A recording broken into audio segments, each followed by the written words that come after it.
Hello everyone, today we'll be discussing a controversial economic topic in Iraq, the prospect of floating the Iraqi dinar's exchange rate. This has been a hotly debated issue, with experts warning against such a move due to potential severe consequences for the Iraqi economy and people. According to respected economist Mohammed Hashim Helou, floating the dinar exchange rate would be nothing short of economic suicide for Iraq in the current climate. Let's explore why he holds this view and the risks involved. The parallel market threat. One of the primary concerns raised by Helou is the existence of a parallel or black market for currency exchange in Iraq, with large speculators and individuals holding billions of dinars and dollars. Allowing the exchange rate to float freely could lead to disastrous results.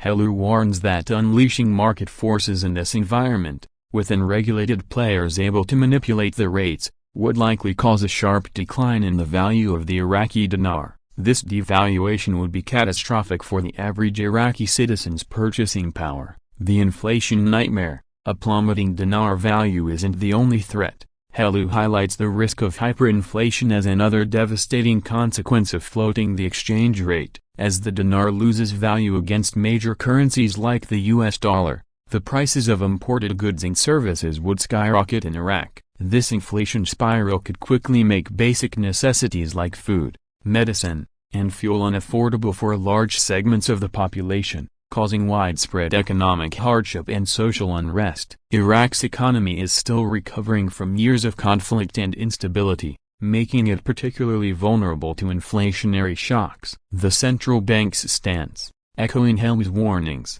the Central Bank of Iraq has also stated its opposition to floating the dinar exchange rate under the current circumstances. The bank recognizes the risks posed by currency speculators and the potential for economic chaos if the rates are left unchecked. Instead, the central bank advocates for a more controlled, gradual approach to currency reforms, one that takes into account Iraq's unique economic challenges and protects the interests of its citizens.